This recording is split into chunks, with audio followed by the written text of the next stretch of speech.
할렐루야. 네, 오늘 귀한 예배 나오신 여러분들 주의 이름으로 환영하고 축복합니다. 오늘로 주님의 평화가 여러분 심령과 가정 위에 임하기를 간절히 축원합니다. 우리 좌우의 분들 또 앞뒤의 분들 바라보면서 이렇게 한번 웃는 얼굴로 인사하시죠. 행복한 주일 되시기 바랍니다. 행복한 주일 되시기 바랍니다. 네. 하워드 클라인벨이라는 유명한 목회 상담 학자가 있습니다.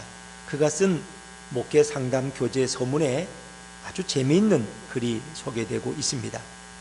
어느 섬 마을에 가끔 조난 사고가 나는 사람들을 구조하기 위해서 한 구조대가 들어서게 됩니다. 아주 허름한 건물에 몇 명이 거의 인건비도 없이 그들은 정말 희생적으로 봉사해서 이제 사람들이 바다에 와서 물놀이를 하다가 빠지면 누구보다도 열심히 뛰어들어가서 그들을 구조해내는 일을 하게 됩니다.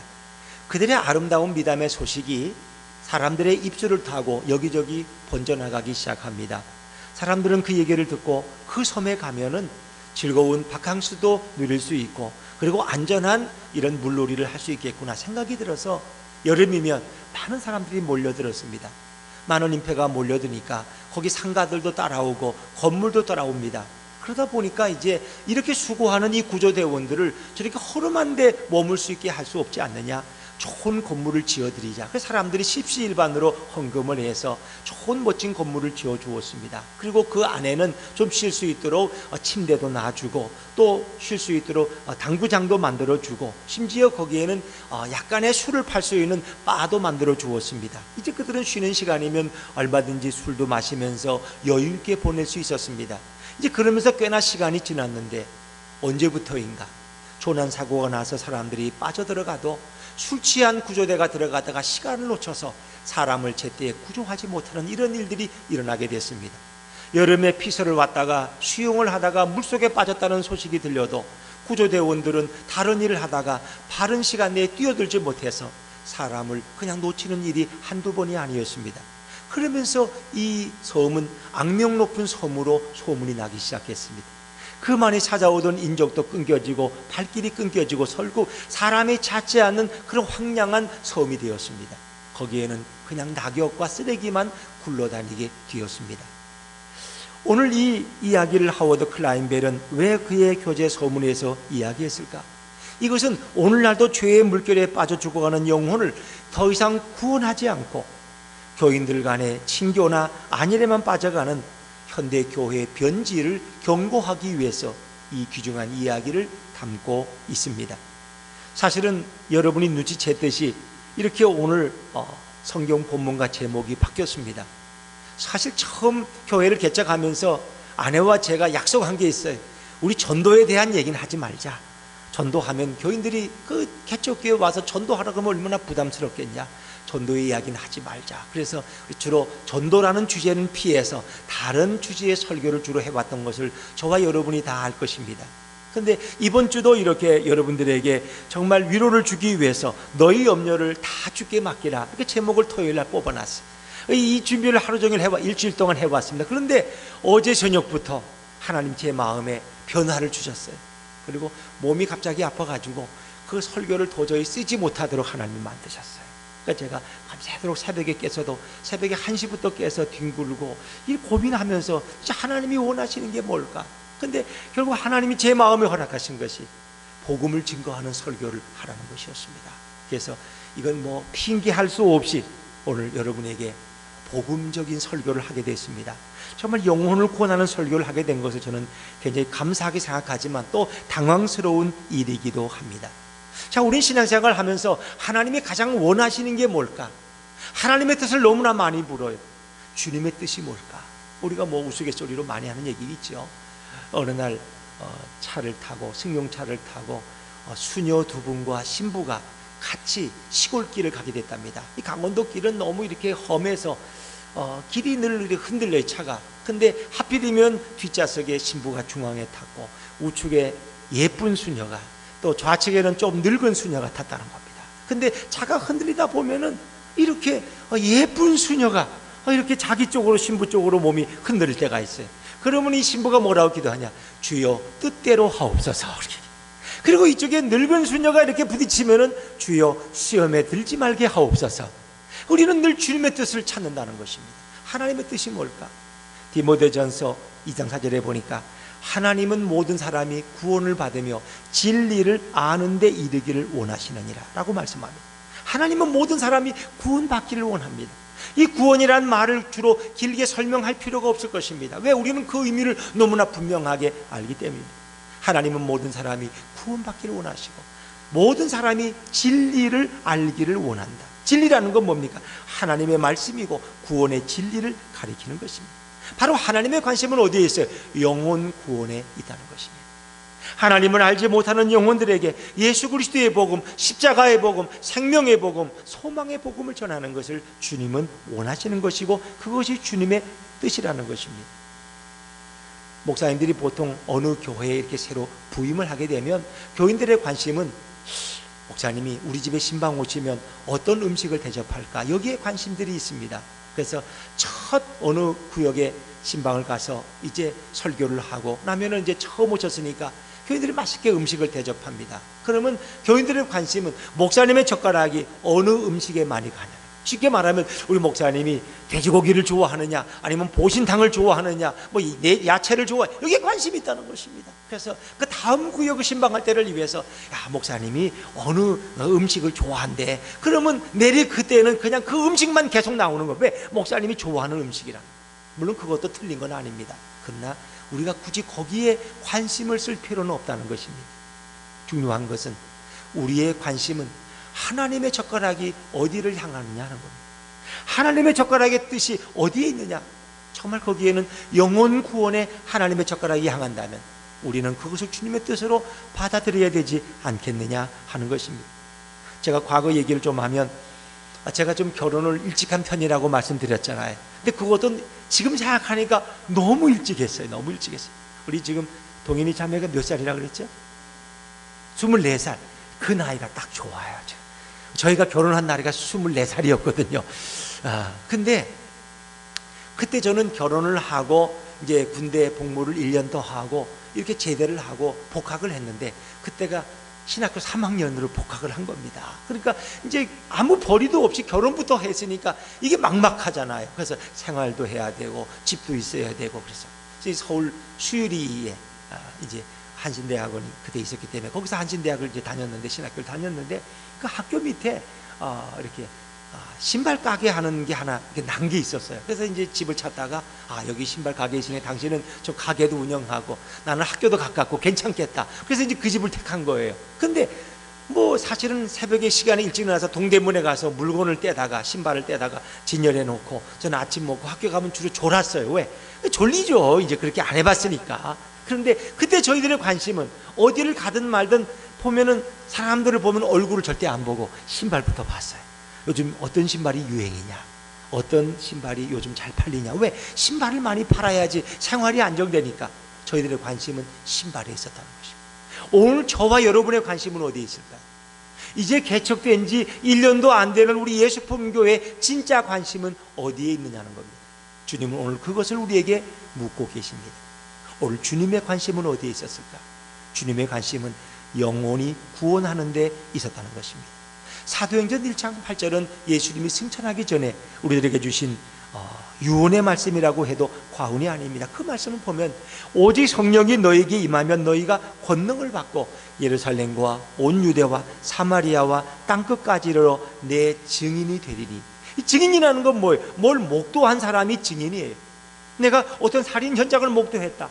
그러면 그 사람이 증언을 설 수 있어요. 저 사람은 살인자가 아니고 다른 사람이 그 사람을 죽이는 걸 내가 봤습니다. 이렇게 증언을 하면 그는 풀려날 수 있고 다른 죄인이 잡힐 수 있어요. 우리는 어떤 증언자입니까? 예수 그리스도께서 십자가에 죽으셨고 나를 위해 부활하셨습니다. 내가 그분을 믿고 그분을 내 삶의 주인으로 영접했습니다. 나는 예수님을 통해서 이제 내가 구원을 받았고 천국 백성이 되었습니다. 오늘 내 안에 우리 예수님을 모시고 살아갑니다. 우린 이런 증언자가 될 수 있어야 되는 것입니다. 주님, 우리가 증언자가 되기를 원하십니다. 마태복음 4장에 보면 예수님이 제자들을 이제 갈릴리에서 부르실 때 고기 잡는 그들을 찾아가셔서 말씀하십니다. 말씀하시되 나를 따라오너라. 내가 너희로 사람을 낚는 어부가 되게 하리니. 예수님 분명히 제 아들을 부를 때 사람 낚는 어부가 되게 하신다 그랬어요. 오늘 우리를 부르신 목적이 무엇일까요?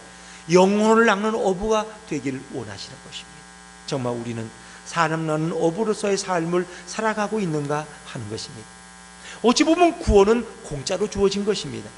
구원은 하나님이 부어주신 은혜의 선물입니다. 그래서 에베소 2장 8절에 보니까 너희가 그 은혜로 인하여 은혜로 말미암아 구원을 받았나니, 너희가 그 은혜로 인하여 믿음으로 말미암아 구원을 받았나니, 이것은 너희에게서 난 것이 아니요 하나님의 선물이라. 구원은 우리의 노력이나 우리의 공로나 우리가 선행으로 구원받은 것이 아닙니다. 이것은 거저 주시는 하나님의 선물이라는 것입니다. 그래서 우리는 하나님의 선물로 거저 받은 선물이 바로 우리의 구원입니다. 이제 거저 구원을 받은 우리들은 해야 될 일이 뭐냐? 우리의 사명은 무엇이냐? 왜 하나님이 우리를 거저 구원하셨느냐? 우리로 하여금 전도자가 되기를 원하시는 것입니다. 그것이 바로 사명자의 삶입니다. 주님은 우리가 전도자가 되기를 원하고 영혼을 구원하는 사람이 되기를 원합니다. 이것이 우리에게 주어진 사명이고 우리를 부르신 목적이라는 것입니다. 내가 해야 될 일을 다 하지 못하면 우리는 그것을 뭐라 그래요? 직무유기라고 그래요. 직무. 공무원들이 자기 일을 잘못하면 그 직무유기예요. 복음을 전해야 될 우리들이 오늘도 복음을 전하지 아니하고 벙어리가 된다면 그것은 직무유기에 해당되는 것입니다. 오죽했으면 영국의 존 스토트라고 하는 목사님이 지은 책의 제목이 전도하지 않는 죄다. 왜 하필이면 많은 죄 가운데 전도하지 않는 죄가 있을까? 우린 그런 질문을 하게 되죠. 로마서 1장 7절에 보니까 내가 복음을 부끄러워하지 아니하노니 이 복음은 모든 믿는 자에게 구원을 주시는 하나님의 능력이 된다 그랬습니다. 여러분, 우리는 복음을 부끄러워하면 안 됩니다. 우리가 예수를 부끄러워하고 하나님을 부끄러워하고 복음과 교회를 부끄러워하면 안 된다는 것입니다. 왜? 우리는 그를 통해서 구원받았고 우리 죄가 용서받았기 때문입니다. 그럼 만약에 우리가 나를 낳으신 부모님을 부끄러워한다요. 철이가 학교 갔다 오다가 시장을 지나가는데 철이 엄마가 시장에서 콩나물을 팔고 있어요. 허름한 옷을 입으셨어. 야, 철이야, 오늘 너 엄마 저기 계신다. 아니야, 우리 엄마 아니야. 우리 엄마는 아마 오늘 친척 집에 가셨을 거야. 왜? 자기 엄마가 콩나물을 팔고 있다는 걸 친구들이 아는 걸 원치 않기 때문에. 만약에 우리가 그런다면은 그건 어찌 보면 자기 부모를 부끄러워한다면 이건 불효자가 되는 거죠. 우리가 예수님을 부끄러워하고 교회를 부끄러워하고 복음을 부끄러워한다면 어찌 하나님의 자녀라고 말할 수 있겠습니까? 그렇습니다. 우리는 복음을 부끄러워해서는 안 됩니다. 이 복음은 영혼들을 구원하는 가장 자랑스러운 하나님의 큰 뉴스인 줄로 믿습니다. 바로 전도하지 않는 것은 바로 복음을 부끄러워하는 죄라는 것입니다. 주님은 우리에게 명령을 주셨는데 한 두 가지 명령을 주셨어요. 하나는 사랑의 명령이고 하나는 복음 전도의 명령입니다. 요한복음 13장 34절에 보니까 내가 너희를 사랑한 것 같이 너희도 서로 사랑하라. 너희가 서로 사랑하면 이로써 모든 사람이 너희가 내 제자인 줄 알 것이다. 제자의 심볼, 상징은 뭡니까? 사랑하는 것입니다. 주님의 제자는 서로 사랑하는 사람들이에요. 근데 내 가족만, 내 성도만, 내 이웃만 사랑하는 것이 아니라 모든 사람을 사랑하는 것입니다. 하나님을 알지 못하는 영혼들을 사랑하는 것입니다. 근데 우리가 이 사랑의 명령에 순종하지 못한다. 내가 사랑하는 아들을 있습니다. 근데 그 사랑하는 아들이 예수를 믿지 못하고 그가 살아간다면 어느 부모인 양 그 지옥을 향해 걸어가는 아들을 그냥 방치하겠습니까? 어쨌든 아들을 붙들고 내가 너를 위해 기도하고 있단다. 우리 같이 교회 나가서 예수 믿고 구원받자라고 권면하지 않겠습니까? 사랑하는 자를 향해서 진정한 사랑은 무엇입니까? 예수 그리스도의 십자가의 복음, 피 묻은 복음을 증거하는 것이 진정한 사랑이라는 것입니다. 그러니까 우리가 사랑의 반대말이라는 것은 미움이 아니에요. 무관심이에요. 우리 때로 이웃에게 무관심할 때가 너무나 많아요. 저 사람은 저 사람의 길이 있고 나는 예수 믿는 길이 있는 거지 뭐 알게 뭐야. 나는 예수 믿고 천국 가면 그만이고 저 사람은 지옥 가면 그만이지. 이거 무관심이에요. 그런데 주님은 그걸 원치 않습니다. 하나님을 알지 못하는 영혼들, 예수님을 알지 못하는 영혼들을 찾아가서 그들의 손을 붙들고 예수의 사랑을 증거하고 그리스도의 십자가의 복음을 전해야 된다고 주님 우리에게 말씀하고 있는 것입니다. 사랑하라는 명령을 불순종한 것, 이것이 곧 죄라는 것입니다. 또 전도하라는 명령이 있죠. 마태복음 28장 19절 이하는 예수님이 마지막에 주신 유언과 같은 말씀입니다. 너희는 가서 모든 사람으로 제자를 삼아서 아버지와 아들과 성령의 이름으로 세례를 주고 내가 너희에게 분부한 모든 것을 가르쳐 지키게 하라. 이것은 뭐예요? 우리가 목사가 돼서 누군가에게 세례를 주라는 얘기 아니라 예수님의 복음을 증거해서 그가 영적인 세례를 받게 하라는 거 아닙니까? 그러면 복음 증거는 주님이 우리에게 주신 사명이고 전도의 명령인 것입니다. 이 전도의 명령을 순종하지 않는 것은 죄다 하는 것입니다. 마가복음 16장 35절에 보니까 주님 말씀하십니다. 너희는 온 천하에 다니며 만민에게 복음을 전파하라. 그렇습니다. 누군가에게 복음을 전하는 것이 주님의 명령이고 그 명령을 순종하지 않는 것이 죄라고 존 스토트 목사님은 지적하고 있는 것입니다. 또한 우리에게는 갚아야 할 빚이 있습니다. 여러분, 누군가가 내가 1,000만 원의 은행 빚이 있어서 늘 시달리고 있는데 나를 아는 어떤 분이 그 1,000만 원의 빚을 조용히 그냥 갚아주었다면 얼마나 고맙겠습니까? 나는 그분에게 사랑의 빛을 진 거예요. 기회만 되면 그 사랑의 빛을 갖고 싶을 거예요. 그게 사랑의 마음이 아닙니까? 더구나 그것이 1,000만 원이 아니라 1억이었다면, 그것이 1억이 아니라 10억이고 100억이라면 우리는 절대로 기회만 되면 그 빛을 갖고 싶어 할 거예요.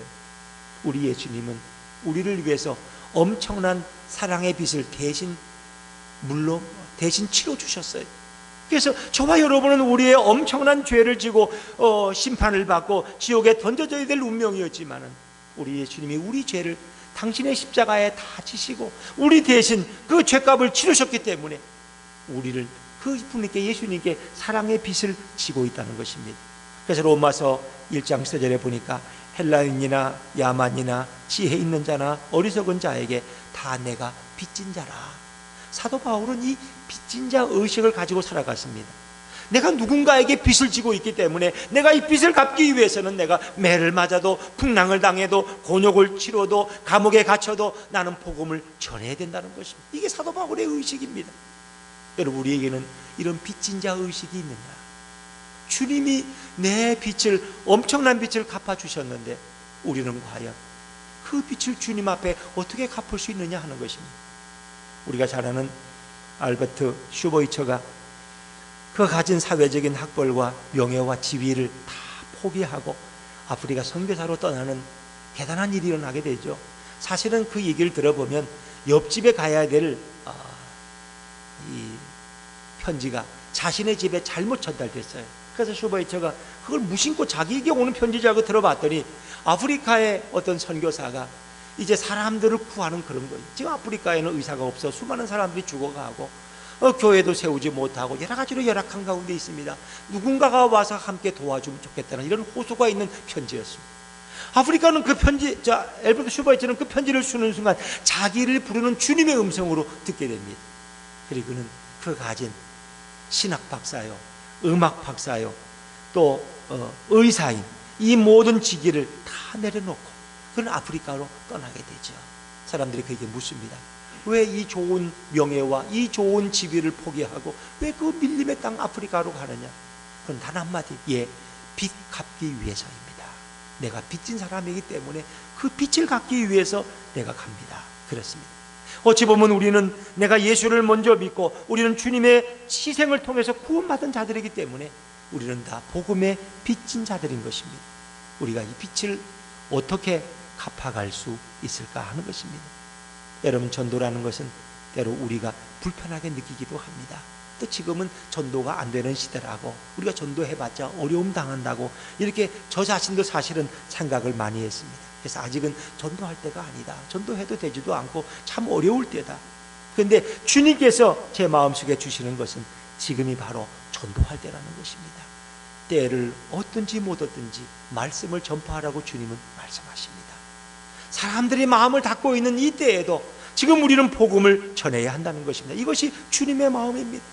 전도를 하라 그러면 우리는 이런 생각, 나는 전도할 믿음이 안 됩니다. 믿음이 있어야 전도하죠. 나 하나도 유지하기 힘든데 내가 누구에게 전도해요? 이런 얘기들을 많이 합니다. 이 요한 웨슬레가 감리교의 창시자인데 요한 웨슬레가 원래 성공의 신부의 아들로 태어났습니다. 그리고 그는 이제 이렇게 목사가 되었어요. 성공의 목사가 되었죠. 신부가 되었죠. 그리고는 미국 조지아에 선교사로 나갔다가 거기 가서 별로 선교에 실패하고 소득도 오지 못하고 실패하고 돌아오는 길이었어요. 근데 거기서 그는 모라비안 한 선교사를 만나게 되었습니다. 그를 통해서 이런 말을 들어요. 믿음이 없으면 믿음을 얻기 위해서 전도하십시오. 믿음이 있으면 가진 믿음으로 전도하십시오. 그러니까 믿음이 없다면 전도하면 내 믿음이 증진된다는 것입니다. 믿음이 생기면 그 믿음으로 전도하라는 것입니다. 웨슬레는 그의 충고를 받아들입니다. 그 역사 속에 1738년 5월 24일 모라비안 교도의 집회에 참석했다가 그의 마음이 뜨거워지는 체험을 하게 됩니다. 그는 거기서 거듭남을 경험해요. 그리고 나는 믿는다고 신앙 고백을 하면서 그는 복음 운동의 출발점이 되었습니다. 여러분, 우리는 믿음이 없어 전도하지 못하는 것이 아니라 전도를 하지 못하기 때문에 믿음이 성장하지 않는 것입니다. 전도는 바로 주님의 명령입니다. 그리고 전도는 내 영혼에 기쁨을 주는 것이 바로 전도입니다.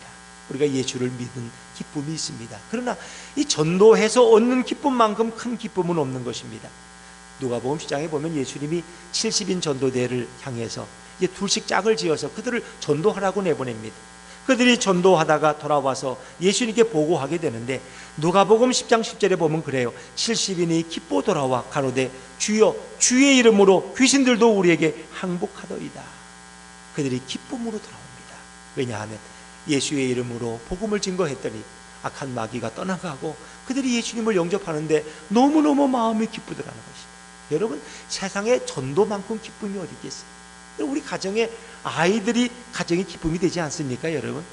어제도 우리 송주자님 가정에 이제 이사해서 이사 신방 간다고 와서 예배 드렸습니다만은 그 가정의 기쁨이는 다준이가 있으니까 다준이의 기쁨이지만 또 다준이 동생 다민이가 태어나니까 거기도 바라보는 게 기쁨이에요. 가정에 손자가 생기면 온 가족이 그냥 너무너무 기뻐하는 거예요.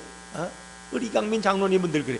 나는 우리 하람이 보는 재미에 삽니다. 그래서 그냥 손자를 보면 그렇게 좋대. 그냥 난 손자가 그렇게 좋은 줄 몰라. 그냥 집에 쉬는 날은 그냥 손자를 데리고 손자가 너무 피곤할 정도로 끌고 다녀. 그냥 얘를 끌고 다니면서 함께 놀아주는 거예요. 그게 제일 기쁨. 그게 자기 재충전이 되는 거예요. 아무리 피곤해도 손자만 만나면 너무 힘이 솟는다는 거예요. 이 사람 참 놀라운 거예요. 이 손자 보는 기쁨. 여러분, 우리 여기 집사님 권사님들 한번 손자를 얼마나 사랑하는지 여러분 핸드폰 한번 꺼내서 거기 사진 한번 보십시오. 손자 사진 없는 분이 없어요. 그냥 우리 손자 자랑하고 우리 사람만 만나면 우리 손자 자랑. 그럼 요즘은 또 그냥 자랑하죠. 돈 내고 자랑하고 돈 내고 자랑하라고 이제 그러는데 이게 사람들의 마음인 거예요. 한 가정에 새로운 아이가 태어났을 때 그 기쁨은 이루 말할 수 없는 거예요. 교회도 마찬가지예요. 영적인 손자가 이 교회에서 새로 태어날 때 하나님의 기쁨은 더 크고 우리의 기쁨도 클 줄로 믿습니다. 새로운 영혼이, 예수님을 알지 못하던 영혼들이 예수를 알게 됐을 때, 예수를 모르는 영혼들이 예수를 믿고 영접하게 됐을 때 그 기쁨은 이루 말할 수 없는 거예요. 그래서 우리의 진정한 기쁨은 바로 전도의 기쁨이다 하는 것입니다. 오늘 우리가 읽은 열왕기하 7장의 내용은 여러분이 혹시 익히 알고 있는지도 모르겠습니다. 이 북이스라엘이 아람과 전쟁을 치르고 있었습니다. 자, 그런데 북이스라엘의 수도는 사마리아 도성이었습니다. 그런데 이 아람 대군이 몇십만 명이 와서 그 성을 포위하고 있으니까 성 안에서는 밖에 나갈 수도 없고 누가 들어올 수도 없어요. 식량 공급이 끊어지니까 성한 사람들은 굶어 죽기 시작합니다. 오죽했으면 먹을 것이 없어가지고 심지어 어떤 어머니들은 자기 아이를 오늘 잡아먹고 내일은 너희 집 아이를 잡아먹자고 말할 정도로 너무 비참한 일이었어요. 그걸 보고 북이스라엘의 왕이 옷을 찢으면서 절규한, 세상에 이런 일이 있을 수 있느냐, 아무리 양식이 없어도 어떻게 이렇게 아이를 삶아 먹을 수 있느냐, 이건 있을 수 없다는 거예요. 정말 비극 중에 비극이죠. 그러나 하나님의 명령을 받은 엘리사는 내일 이맘때쯤이면 이 성에 양식이 쌓여서 누구든지 배불리 먹는다, 그런 얘기를 예언을 합니다. 그러니까 왕의 사랑을 받는 한 신하가 절대 그런 일은 없다는 거예요. 하나님이 하늘의 창문을 내신들 그런 일은 있을 수 없다는 거예요. 그걸 아주 부인합니다. 불신앙의 사람이죠. 그러나 엘리사는 하나님의 말씀을 대언하게 됩니다. 마침 그때 이 성 밖에 4명의 문둥이 나병 환자가 있었습니다. 성 안의 사정이 이렇게 어려운데 성 밖에 있는 나병 환자에게, 문둥이에게 누가 먹을 걸 던져주겠어요? 그들은 거에 굶주려서 이제는 피접이 상골되고 이제 생명을 끊어질 지경이었어요. 그래서 4명이 모여서 회의를 합니다. 어차피 죽을 거, 우리 죽을 바에야 성 안에 들어가야 먹을 것도 없고 우리 아람 군영에 가서 투항하자. 그러면 그들이 살려주면 살고 죽이면 죽을 것이다. 4명이 해가 지는 저녁 때쯤 아람 군대를 향해 달려갑니다. 근데 그 시간, 오늘 성경에 보니까 하나님이 그 4명의 문둥이가 달려가는 그 발자국 소리를 크게 증폭시켜서 몇십만의 연합군이 몰려오는 소리로 듣게 합니다. 천지가 진동하는데 이 아람군, 이게 무슨 소리냐? 이건 분명히 이스라엘이 저 애국 군대와 연합군을 만들어서 우리를 공격하는구나 하고 준비 없이 있던 그들은 도망치기 시작합니다. 4명의 문둥병자가 그들의 장막에 가보니까 몇십만 명이 거주하던 그 성막에는 먹을 양식이 산처럼 쌓여있고 은근 폐물이 이루 말할 수 없어요. 그리고 버리고 간 이런 것들이 군 장비들이 이루 말할 수 없어요. 그들은 보는 대로 먹고 마셨습니다. 근데 배가 이제 부르가 되니까 누구 생각이 나는 거예요? 성 안에 사람이 생각나는 거예요. 오늘 우리의 행동이 이렇게 하는 건 옳지 않다. 만약 내일 아침 해가 들 때까지 기다리면 하나님의 벌이 우리에게 임할 것이다. 가서 우리가 이 소식을 전하자. 그들은 서로 의논하게 되는 것이죠. 자, 우리 오늘 성경 8절과 9절 말씀을 다시 한번 읽어보시겠습니다. 8절과 9절입니다. 시작. 그 나병 환자들이 진영 끝에 이르자 한 장막에 들어가서 먹고 마시고 거기서 은과 금과 의복을 가지고 가서 감추고 다시 와서 다른 장막에 들어가 거기서도 가지고 가서 감추니라. 나병 환자들이 그 친구에게 서로 말하되 우리가 이렇게 해서는 아니 되겠도다. 오늘은 아름다운 소식이 있는 날이거늘 우리가 침묵하고 있도다. 만일 밝은 아침까지 기다리면 벌이 우리에게 미칠지니 이제 떠나 왕궁에 가서 알리자 하고. 아멘. 그렇습니다. 오늘은 우리에게 아름다운 소식이 있다는 것입니다. 심지어 이 굶주리고 차별받던 이 문둥이들마저 이렇게 아름다운 소식이 있는데 우리가 여기 그냥 있으면 안 된다. 내일 아침까지 기다리면 우리에게 벌이 임할 것이라. 그래서 그들은 그 밤에 사마리아 성을 향해서 달려가서 그 깊은 소식을 전하게 됩니다. 물론 성은 사람들은 처음에는 이 나병 환자의 말을 안 믿어요. 그러나 그들이 계속 주장하니까 정탐꾼을 보내서 결국 그것을 확인하고서야 성문을 열고 그 양식을 들여다가 온 백성들이 먹어서 기근해서 그들을 구원하게 됩니다. 육신적으로 그들은 굶주린 자들이었는데 그들은 이제 풍성한 양식을 통해서 배부름 얻었습니다. 이것은 뭘 예표하는 겁니까? 이 땅에 우리가 아파트도 훌륭하고 차도 외제차도 많이 타고 먹을 것도 풍성해서 버리는 것이 더 많은 세상에 있지만 우리는 영혼이 굶주려 있다는 것입니다. 예수의 복음을 듣지 못하고 생명의 양식을 먹지 못해 사람들은 지금 굶주려 있고 괴로워하고 있다는 것입니다. 불안과 염려 가운데 빠져 있습니다. 아무리 많은 것을 가져도 염려는 점점 더 커지는 것입니다. 그 마음에 평화가 없는 것입니다. 어떻게? 예수의 복음만이 그 영혼들을 살릴 수 있다고 말씀하고 있습니다. 여러분, 이것이 바로 전도입니다.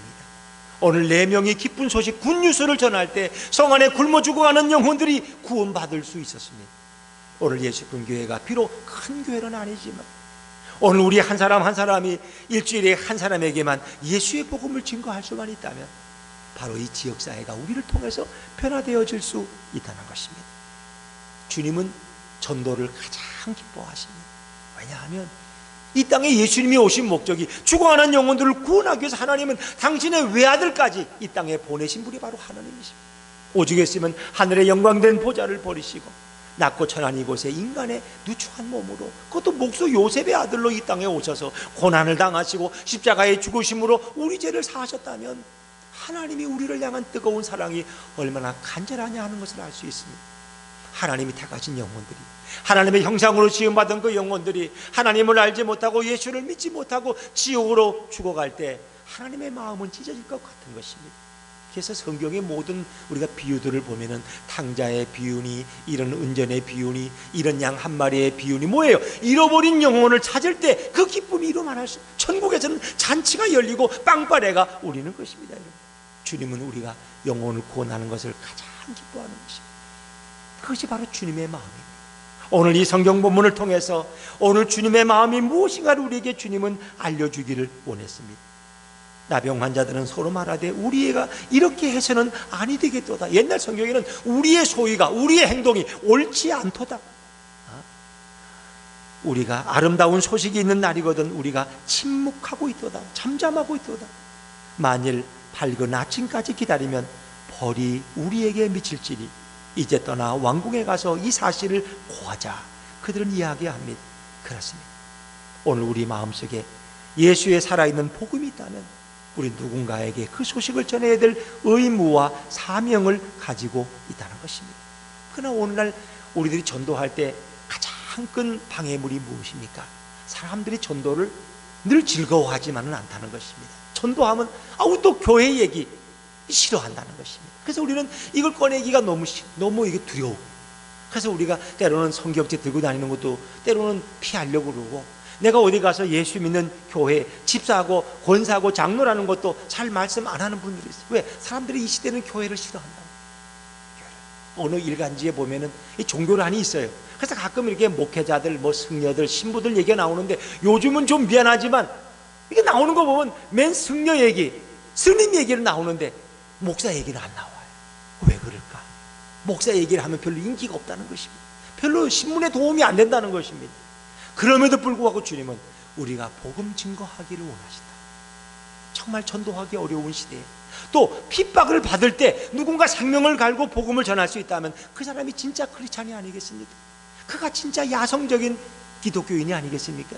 제가 예전에 캐나다인가 한번 갔다가 그 로키산에 이렇게 관광을 할 때 있습니다. 거기 가면 이 그림에 이 동물에게 먹이를 주지 말라는 그런 사람이 있어요. 만약에 먹이를 자꾸 줘버리면 그들이 나중에는 얻어먹는 재미에 기가 들여가지고 이렇게 있다가 겨울이 추울 때 스스로 양식을 얻지 못하면 굶어 죽고 간다. 야성을 잃어간다는 거예요. 그들은 배고프면 이 산벼락을 올라가서 다른 짐승을 잡아서 먹고 스스로 생존했는데, 이제는 자꾸 얻어먹다 보니까 살이 찌고 비둔해져서 이제는 남을 스스로 양식을 해결할 줄 모른다. 결국은 다 죽어가고 만난다. 그래서 음식을 주지 말라, 그런 그림, 그런 글씨를 많이 보았습니다. 어찌 보면 이 시대 크리스찬들도 나는 예수 믿고 구원받았지만 다른 사람에게 복음을 전하지 못하는 이런 존재가 된다면 주님이 얼마나 부끄러워하실까. 그렇습니다. 저는 우리 예수분 교회가 정말 아름다운 교회라고 믿습니다. 우리 예수분 교회를 이렇게 위해서 기도하고 교회를 세울 때 선교하는 교회가 되기를 원했습니다. 그래서 우리 교회는 이렇게 건축을 하고 물질을 쌓아두는 그런 교회가 아니라 그저 하나님이 주시는 물질을 선교하는 교회가 되자, 그것이 우리의 사명이었습니다. 참 부끄러운 얘기지만은 지난달 10월달 재정보고를 이렇게 밖에 게시판이나 홈페이지에 올렸습니다만은 저희 교회 헌금이라는 게 그저 한 500만 원, 600만 원을 넘지 않습니다. 그런데 지난달 우리가 이렇게 다른 교회를 후원하고 기관을 도운 걸 보면은 무려 한 160만 원대, 거의 한 170만 원을 도왔어요. 그래서 이건 작은 개척교회는 정말 쉬운 일은 아니나. 그러나 그것이 우리의 자랑은 아니에요. 왜? 그렇게 하려고 교회를 세웠으니까, 주님이 또 이 교회를 여기 세웠으니까. 이렇게 지난주일은 또 추수감사절이어서 우리가 추수감사절 헌금은 전액 남북사랑학교에 돕자고 제가 광고를 하고 헌금을 드렸습니다. 이 남북사랑학교는 서울 구로 고척동에 있는데, 이 탈북 학생들, 그들이 일반 학교 가면 적응을 못해요. 왜? 너는 탈북자지, 너는 북한에서 왔지, 이래가지고 공부를 못해. 그게 탈북 대학을 만들었는데 한 40명 정도 거기서 공부하고 거기서 대학도 가고 그렇게 합니다. 심양선 목사님이 그 일을 이제 하고 있는데, 교장으로서. 근데 이번에 새로 이전을 하면서 돈이 많이 필요하다는 이런 소식을 전해왔어요. 그래서 우리가 이번에는 추수감사절 헌금을 이제 거기에 도와야 되겠다. 그래서 여러분 광고하고 헌금했는데, 많지는 않지만 개척교회에서는 적은 건 아니죠. 131만 원 전액을 그게 남북사랑학교에 보내드렸습니다. 여러분, 정말 하나님께서 예수품 교회를 통해서 이런 일을 하는 것은 참 귀한이라고 봅니다. 때로는 힘겨웠지만 우리는 그 일을 기쁘게 할 수 있어요. 그러나 이제는 물질로만 선교하는 교회가 아니라 우리가 직접 우리 입술로 선교하는 교회가 될 때 주님이 얼마나 기뻐하실까. 저는 그런 마음의 감동을 받았습니다. 여러분, 전도는 아무 때나 할 수 있는 것이 아닙니다. 때가 있다는 것입니다. 오늘 문둥이들은 말합니다. 만일 밝은 아침까지 기다리면 벌이 우리에게 미칠지니. 밝은 아침까지 기다리면 안 된다는 것입니다. 벌이 우리에게 내릴 거라고 그런 말하고 있습니다. 고린도전서 9장 10절에 사도 바울은 그런 말씀을 했어요. 내가 복음을 전할지라도 자랑할 것이 없으면 내가 부득불 할림이라. 만일 복음을 전하지 않으면 내게 화가 있을 것이미로다. 복음을 전하지 않으면 내게 화가 있다는 것입니다. 그렇기 때문에 그는 부득불 열심으로 복음을 전할 수밖에 없다는 것입니다. 에스겔 33장에 보면 파수꾼의 이야기가 나옵니다. 어떤 성이 외적의 침입을 받을 때 파수꾼은 늘 깨어 있어야 됩니다. 외적이 침입하는 것을 보고 파수꾼이 나팔을 불어서 이제 경고했는데도 그들이 깨어나서 도피하지 않았다가 다 살상을 당하면 그들은 자기의 죄값으로, 자기의 피값으로 죽는 거예요. 그러나 만약 파수꾼이 졸다가 경고하지 않아, 나팔을 불지 않아서 야반에 자던 사람들이 외적의 침입을 모르고 그냥 자다가 다 죽임을 당한다면 그 피값을 파수꾼에게서 찾겠다는 것입니다. 오늘 이 시대 파수꾼이 누굽니까? 바로 그리스천입니다. 교회입니다. 우리는 적어도 지옥 가는 영혼들을 향해서 우리는 막아줘야 돼요. 그것은 잘못된 길입니다. 예수 그리스도의 보혈만이 우리 죄를 씻을 수 있습니다. 예수 그리스도의 보혈만이 우리를 천국으로 인도할 수 있습니다. 우리 그 얘기를 해줘야 돼요. 어떤 목사님이 일본에 가서 복음을 증거하는데 한 분이 항의하더라. 우리 일본 사람들은 개인의 프라이버시를 존중합니다. 종교를 갖는 것은 자기 개인이 자유의지를 결정할 일이지 이 뭐 물을 믿으라 말라 그런 말 하는 것은 일본에 오면 실례입니다. 그래서 그 목사님이 설명해요.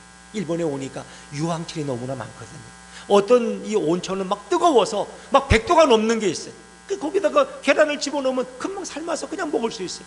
근데 만약 3살짜리 어린아이가 그 무서운 유황철을 향해서 뚜둥뚜둥 걸어가는 거예요. 왜? 그게 신기하니까. 거기서 냄새가 나고 연기가 오르니까 그게 뭔가 구경하다가 만약에 거기 빠져서 화상을 입으면 그리고 죽어버리면 그 누구 책임이라.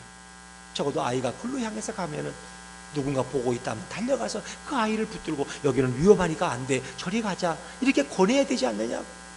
오늘 세상 사람들은 세상에서 돈 벌고 성공하고 명예를 얻는 것을 좋아하지만 천국과 지옥을 모르고 영혼이 구원받는 것을 모르기 때문에 그 위험한 지옥을 향해서 오늘도 달려가고 있습니다. 그럼 누군가가 그들을 말려야 되지 않습니까? 그들을 돌이켜야 되지 않습니까? 그럴 때 그들은 나중에 천국에 가서 얼마나 고마워하겠습니까? 여러분, 그렇습니다.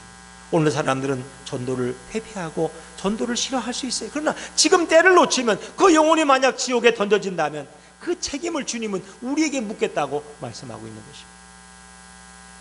오래된 얘기입니다. 정근모 장로님이라고 과학기술 장관을 하신 분이 있습니다. 근데 그분이 젊을 때 얘기죠.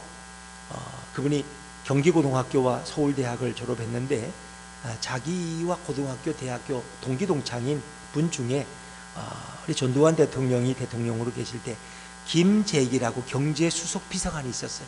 그래서 이분을 만나면 늘 재미있는 얘기도 하고 그분이 뭐 경제수석이니까 경제에 대한 얘기도 많이 나누고 이렇게 했다는 거예요. 그래서 꼭 이제 복음을 증거하려고 기회를 봤다는 거예요. 근데 기회가 마땅치 않았어요. 그래서 다음에 만나면 꼭 전도해야 되겠다 생각했는데 자기는 중국으로 출장을 가게 되었고 또 그 김재익 씨는 대통령을 모시고 버마 아웅산에 가게 됐다는 거예요. 그래서 갔다 오면 우리가 다시 만나서 꼭 전도하기로 마음을 먹었다는 거예요. 근데 그 김재익 씨가 결국 버마 아웅산에 갔다가 폭발물이 발포해서 결국 거기서 죽고 말았다는 거예요. 그리고 이 정근모 장로님이 얼마나 많이 후회했는지 모르겠어요. 이제 거기에 증인이 우리 여기 장기봉 성도님이 그 자리에 경호원으로 있었기 때문에 이제 증인이겠죠. 그렇습니다. 이런 일들이 우리 속에는 얼마든지 있을 수 있다.